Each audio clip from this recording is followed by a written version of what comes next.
Well, we're in the middle of nowhere at the moment.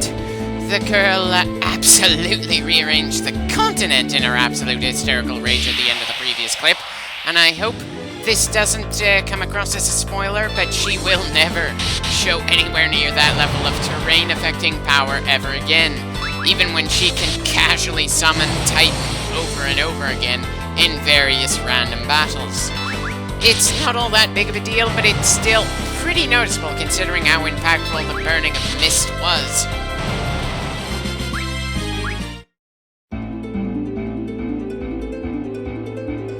Okay, nothing in that direction.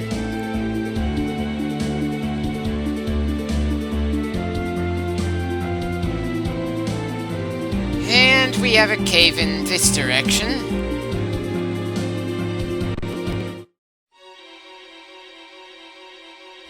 Yeah, probably a bad idea to go through a cave system like that when all you have with you is an unconscious child. Are there any other possible locations out here? A town, or maybe a wandering caravan that happens to be somewhere in this desert? At the very least, I'm assuming that when we get to the right place, that Cecile is going to take control from me as we go through the next story beat.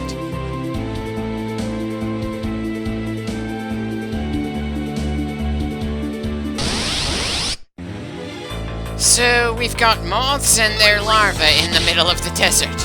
I suppose that's less ridiculous than when we ran into sandfish people.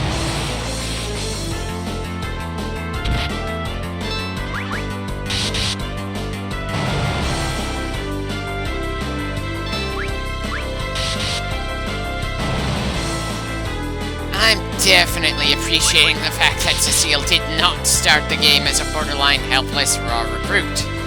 He may have plenty of room to grow, but he did not start at level 1, and knows how to handle himself in a fight to a degree that I'm not pissing myself in fear as he fights completely alone out here. Well, this town is as good a place as any for her to rest.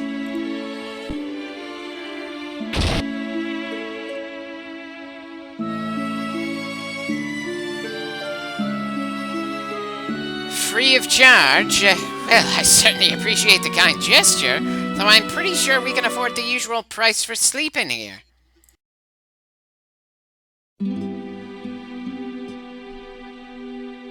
She watched her home get destroyed and was taken by one of the people who killed her mother. Asking if she's alright is a pretty damn stupid question.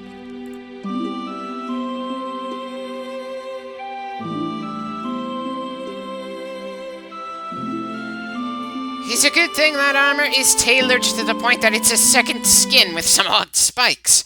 Otherwise, it would probably be very uncomfortable to sleep in.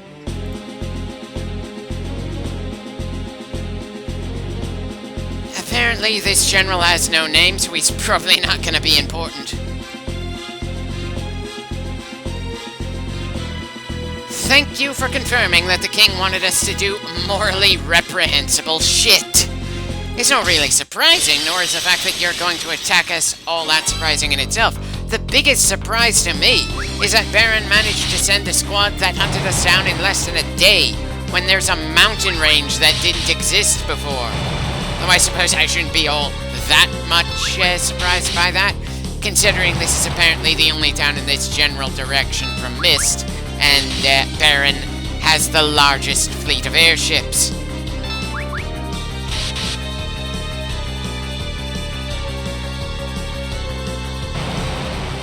Guy couldn't even throw a single attack at us. He had us 4 against 1, and not a single blow landed on our hero in that exchange. Just how much better than the average soldier is Cecile?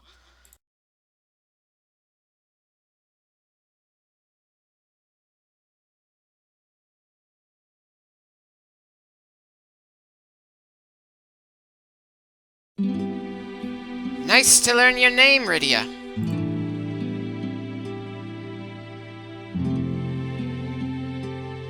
It's a damn good thing that Cecile is pretty badass in his own. I'm not exactly going to be expecting all that much from Rydia in terms of combat around here, especially since I'm the type who prefers to stick with physical attacks until things start getting rough.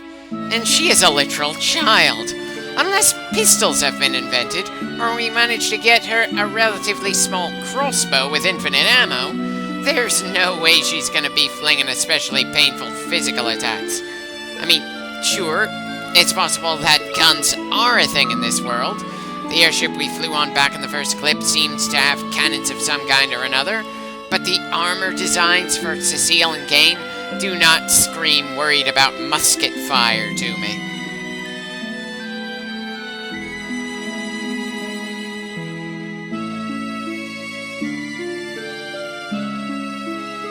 I'm sure we'll run into that old man ourselves soon enough.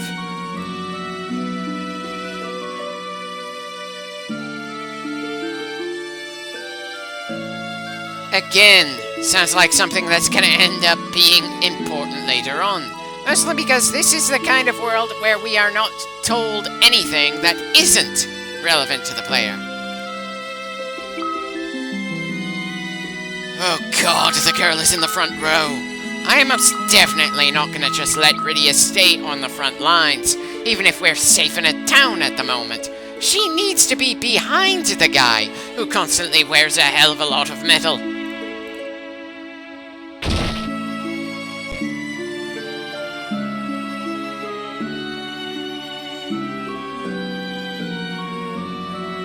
Is this damsel someone we've already met, or is this gonna be a fresh character?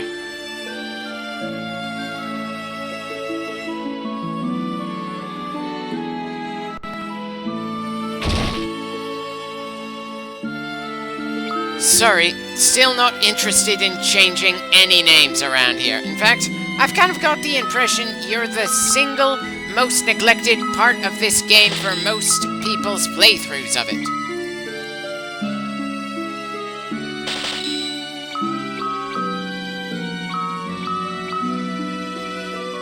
Okay, so the armor shop literally has nothing that can improve what we've currently got. A little girl who's probably still covered in the soot of her dead neighbors can keep wearing her casual clothes because there's nothing more protective to find here. Excuse me for finding that odd. Hopefully when we get to the weapons shop, there's going to be at least something that's an upgrade from what she started with. I wouldn't mind improving Cecile's gear as well, but it feels like he's overpowered considering all the battles we've gone through so far.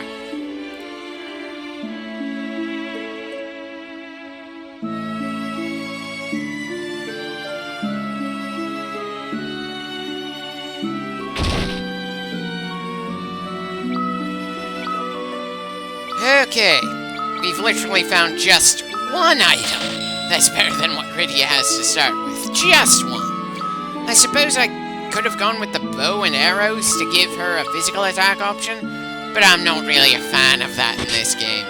You have to purchase each individual arrow or find them in various dungeons. In the original and PSP versions of the game, it is very possible to just plain run out of ammo.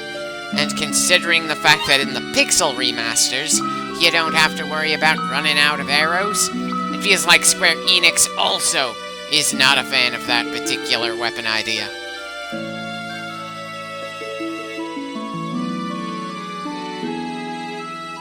I'll take your word on his voice. This is a text-only game, no voice acting at all other than my own.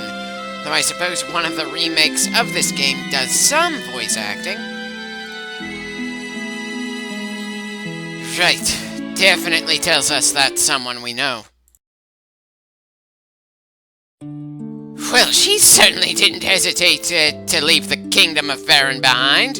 And even when unconscious, she's mumbling his name. Credit where it's due, that is one devoted woman. I just wish we had more to actually flesh out this relationship we see here. As much as I appreciate the fact that we don't have to deal with any will they, won't they bullshit, I'd kind of like some depth to the romance writing.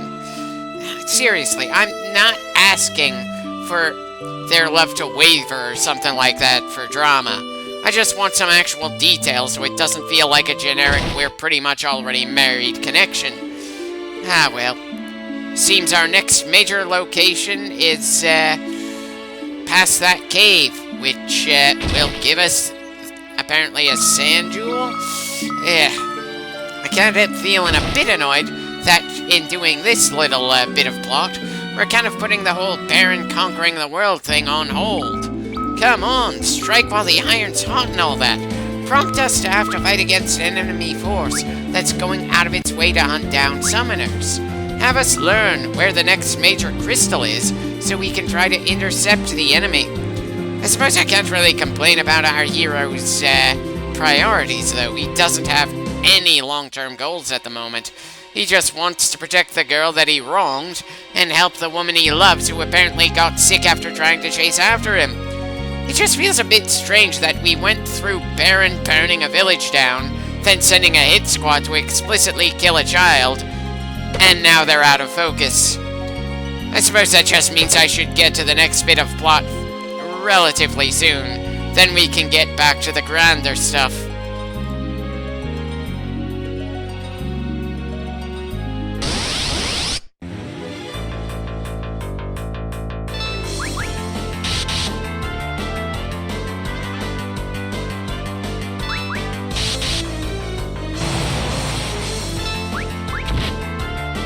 Good God, Rydia's action bar certainly takes quite a while to fill up, and while she's capable of doing black and white magic on top of summoning, I don't think she's got all that much to work with for any of that at the moment. Not when she has only 10 MP maximum.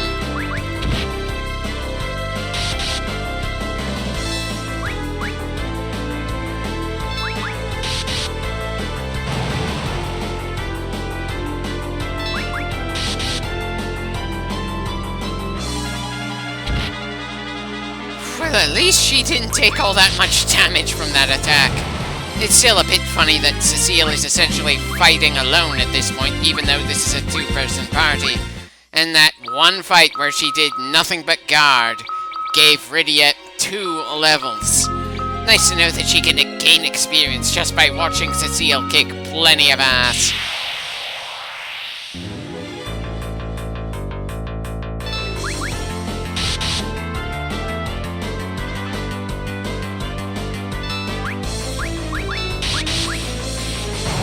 Yeah, I'm just gonna have her continually guard until she's closer to Cecile's level.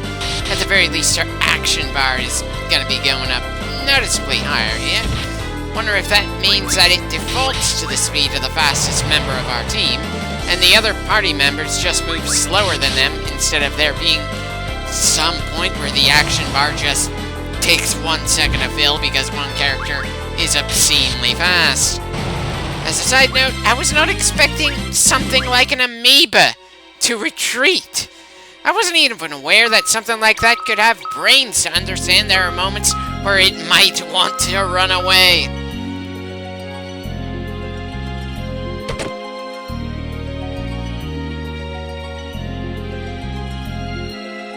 I suppose this is the old man that was preventing someone from town from being able to go through. He's certainly got a unique appearance.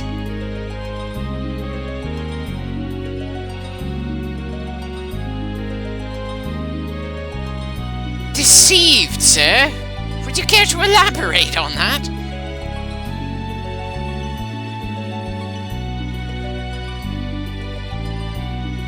Well, the old man certainly seems eager to get a child to work for him.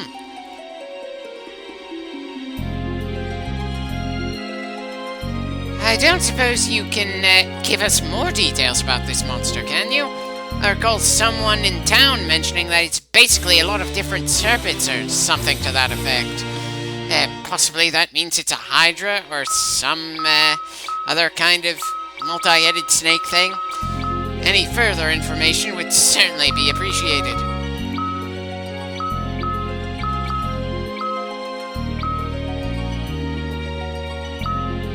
Oh, dear God. It looks like the child was more prepared for battle than the old man is. Guess that's a decent reason to go back to town, and in getting back there, we'll get into a few more fights for experience. Fights that will, probably get Rydia stronger. Who knows? We might, take a rest at the inn and see that she's actually combat capable by the time we get back to the caves, but it's just as likely I won't and just will rely on Tella and Cecile to get things done. I probably should just let Tella do black magic to deal with these fish more quickly as we leave, though I can't help wondering why we're fighting fish in what looks like a pretty dry environment here. I mean, sure, there's water underneath the rocks that we're walking on at the moment, but the place where we're seeing the aquatic monsters actually show up is about as dry as the desert. Not a single drop of water in the battle zone that launches when we run into them. It's not really an issue either way. We'd be fighting against fish that are somehow flying in the air. I just somehow wasn't expecting to fight against aquatic enemies this early on, or for us to fight against the desert version of fish people. Seriously, why are we fighting Desert Sangin before we fight against the regular Sangin? Shouldn't Final Fantasy have a dedicated Sand People hostile instead of having us fight against a recolor of the Fish People in the damn desert? I'm pretty sure Final Fantasy IV should have more memory space than Final Fantasy 1 or 3. Those games were made on less advanced systems. 4, 5, and 6 were made for the next generation console. I think that was the Super Nintendo. Then we had 7, 8, and 9 for the PlayStation 1. PlayStation 2, we had 10, 11, and 12, though I'm not really sure you can really count 11 as part of that kind of trilogy, especially since it was the first massive online game they did. I really don't know if I'm gonna do Final Fantasy 5 or 7 when I'm done with 4. Both of them did a damn good job of drawing me in. A lot better than 6, strangely enough, which everyone always says is the best written game of the franchise. Every time I get that one booted up, I get at most 5 hours in, kind of start losing interest, and then shift to some other game before starting it over again. It's just the damnedest thing. There's nothing it does that outright pushes me away. Hell, Final Fantasy VIII does a better job of pushing me away than with the draw system, and the annoying fact that you can't buy new weapons, you have to craft them. But somehow, Final Fantasy VIII actually manages to hook me so I can keep going despite my annoyances. It really makes me want to see how things end up for the main character, even if the rest of the cast feels rather underwhelming. But 6, it doesn't really do anything to actually push me away, but it feels like the things that people praise just do not have enough impact for me early on, and the other stuff, it would take too long for me to get there. I'm not saying I'll never do Final Fantasy VI on this channel, just that I have absolutely no clue why it's not getting me, and no clue when I'll finally get around to it.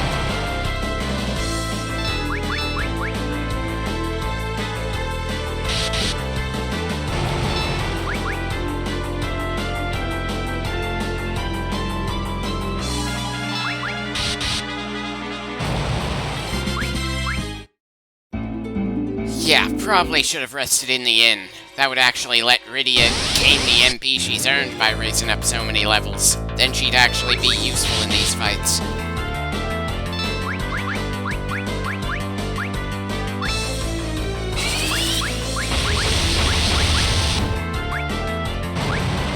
Well, at least we can see that lightning does indeed work on the fish and other aquatic animals, even if there's no water near them at the time of their death. It's nice to know that even before Pokemon was a thing, water type is weak to electric.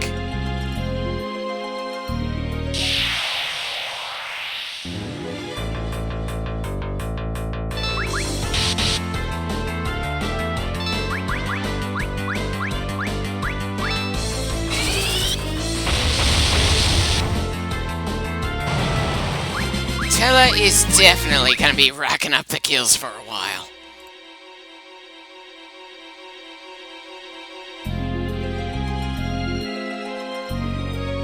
Huh. Was not really expecting to be able to just casually walk up a waterfall. Those are usually pretty impassable in a lot of games.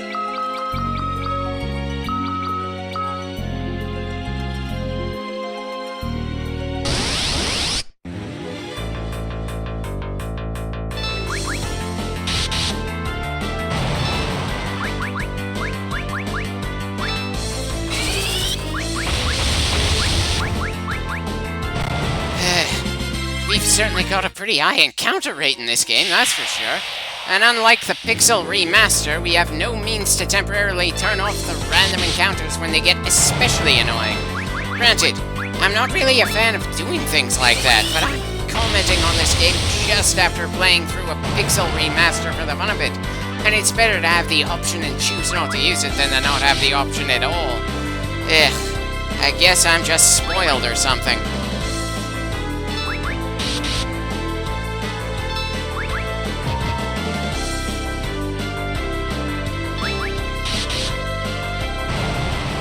Well, the amoeba is certainly terrible. Thankfully, they aren't all that aggressive on top of that.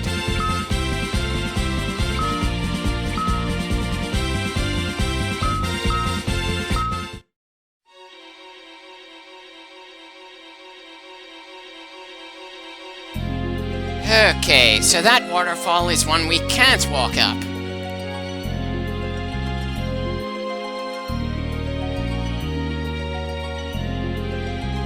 I'm getting the distinct feeling there's nothing left to grab in this section of the caves. As a side note, definitely prefer dealing with aquatic enemies when there's some water on screen. I know it's just a cosmetic thing. It doesn't really matter with the way the game handles combat. Still, I appreciate it.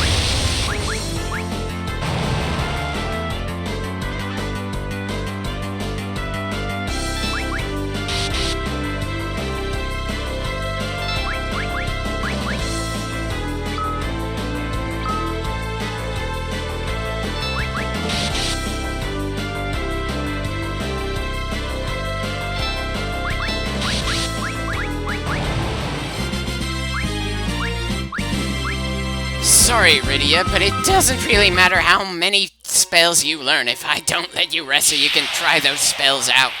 Even worse, I'm sure there's gonna be plenty of spells of yours that I'm not gonna choose in battle, simply because I'm generally not the type to do stat-affecting moves, like haste to speed us up, or protect to increase our defense. Moves like sleep and silence are right out as well, since I doubt that affects bosses, and non-bosses generally would go down fast enough that you wouldn't need something like that anyway. Now, the move Osmos is an interesting one in that it lets a mage gain MP by draining it from our enemies, though it has the understandable issue that the monster you're trying to drain from have some measure of MP themselves. And it's not like there's anything to indicate how much you're going to gain from the move when you try to decide what to drain from. Still, it's a nice move, and I have to wonder how long until it's something that Rydia has.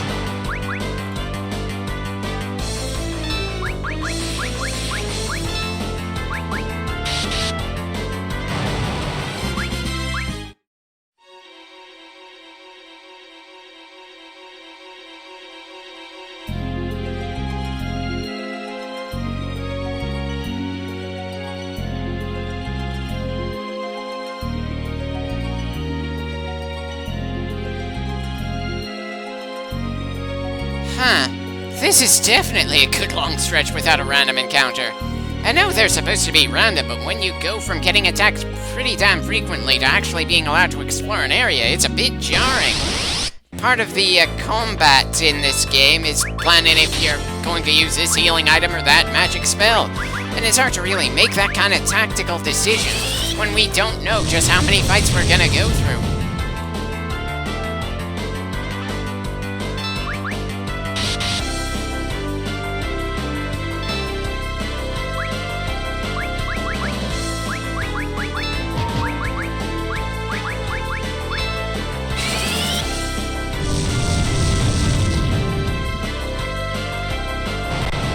Bit annoying that there's an enemy type out here that Cecile just cannot do all that much, considering he's the most capable of our fighters. But I suppose it's fair enough that there's an enemy type he can't really harm, considering the game really wants us to use magic to get through here. They gave us 2 mages, and only 1 physically adept person, and I'm the kind of player that generally prefers to use physical attacks. Certainly hard to be outright complacent this early on, that's for sure.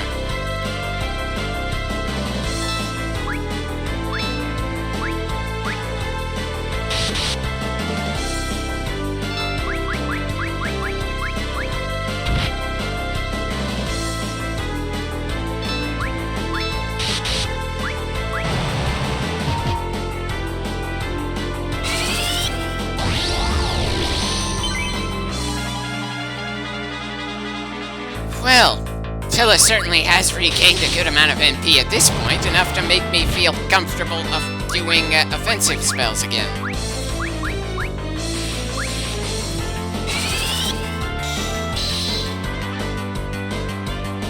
Okay, doesn't feel like the amoeba is weak to any kind of magic in particular. Or at least not anything that Tilla seems to have in his arsenal right now.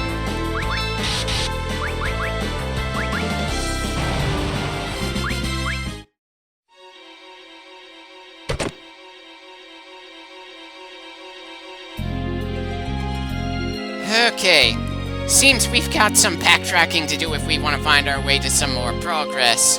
Or perhaps open an online guide and see a map to figure out where we're supposed to go.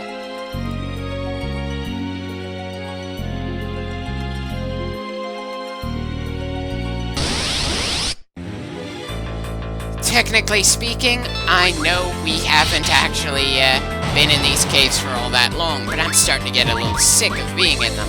And that's not a good sign, considering this is an early game dungeon. Later ones are likely to get a hell of a lot longer. Still, even if I'm having a bit of trouble finding my way forward in an early game dungeon here, it's nice to be making progress at a faster pace than when I play through a Pokemon game. I certainly haven't felt any temptation to fast forward. We aren't outright grinding for experience or money, we're working our way forward, trying to explore everything and being reasonably prepared, all while dealing with a random encounter rate that's got just no way to really predict and just keeps on catching me off guard. It's not horrifically bad to the point that I feel we're completely unprepared for what's going on in here.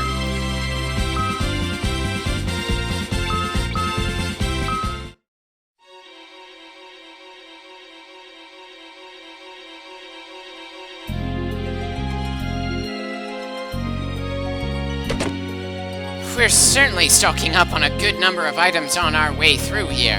Helps that, as annoying as things are to get through, I haven't felt all that tempted to use potions just yet. Though I suppose the key word there is yet. There's certainly plenty of time in the game for us to feel the need to fill our pockets with even more healing items, and then drain them as we go through much longer dungeons than this one.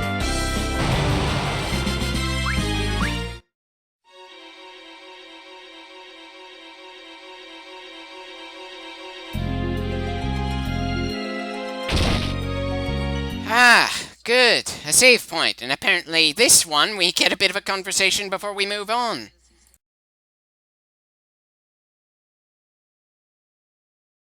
As much as I like the explanation, I feel like the characters in this world shouldn't outright tell us we can save. I'm not really seeing them using a tent, they just made a campfire at the save point.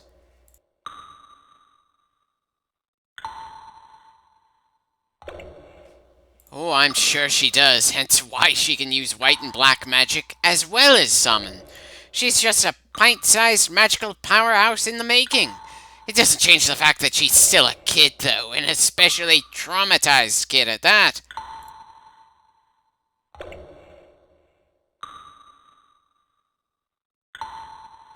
Oh, that's probably gonna be a very awkward conversation with your daughter, especially if the man she married legitimately does love her.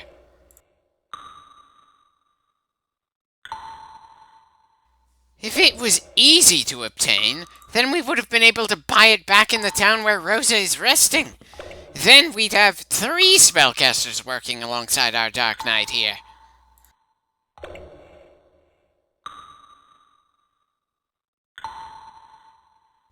I'm sorry to have to tell you this, old man, but in this kind of adventure, instincts like that are very rarely wrong.